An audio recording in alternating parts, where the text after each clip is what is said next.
اعوذ باللہ من الشیطان الرجیم بسم اللہ الرحمن الرحیم۔ اپنے تمام ناظرین کو خوش آمدید کہتے ہیں اپنے یوٹیوب چینل وظائف اور اسلام پہ۔ تفسیر ابن کثیر میں ہے کہ ایک صاحب فرماتے ہیں کہ میں خچر پر لوگوں کو دمشق سے زعدانی لے جایا کرتا تھا اور اسی کرایہ پر میری گزر بسر تھی۔ ایک مرتبہ ایک شخص نے خچر کرایہ پر لیا، میں نے اسے سوار کیا اور لے چلا۔ ایک جگہ دو راستے تھے، جب وہاں پہنچے تو اس نے کہا اس راہ سے چلو۔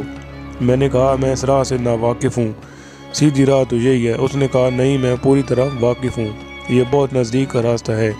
اس کے کہنے سے اسی راہ چلا۔ تھوڑی دیر کے بعد میں نے دیکھا کہ ہم یکا یک بیابان میں آ گئے جہاں کوئی راستہ نظر نہیں آتا۔ نہایت خطرناک جنگل ہے اور ہر طرف لاشیں پڑی ہوئی ہیں۔ میں سہم گیا۔ وہ مجھ سے کہنے لگا ذرا لگام تھام لو، مجھے یہاں اترنا ہے۔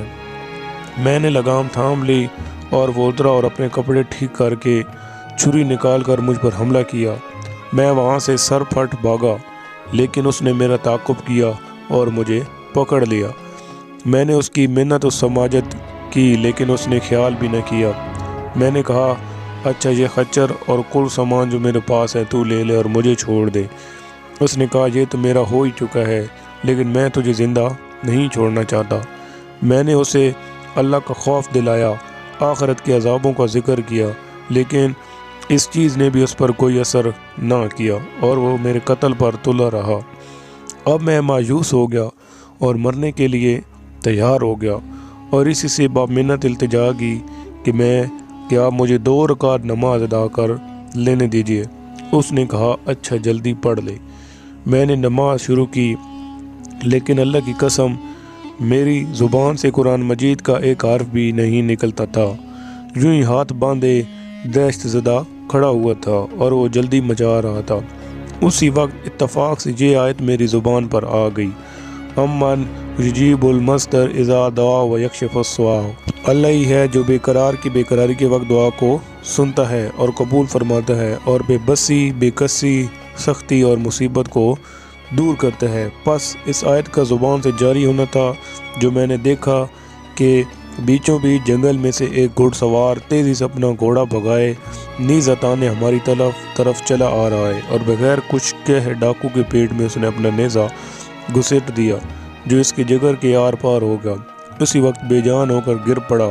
سوار نے بھاگ موڑی اور جانا چاہا، لیکن میں اس کے قدموں سے لپٹ گیا اور کہنے لگا اللہ کے لیے یہ بتلاؤ کہ تم کون ہو؟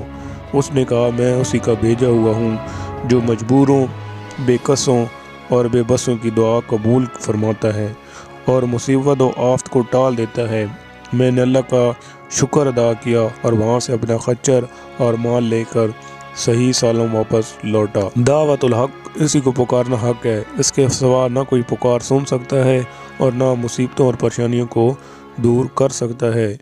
اس ایمان افروز واقعے سے یہ ثابت ہوا کہ جو بھی انسان صرف اللہ کو اپنا کارساز اور مشکل کشاں نیز اس کو خالص پکارے گا وہ نجات ضرور پائے گا، اگر اس رب العالمین کی مشیت ہو۔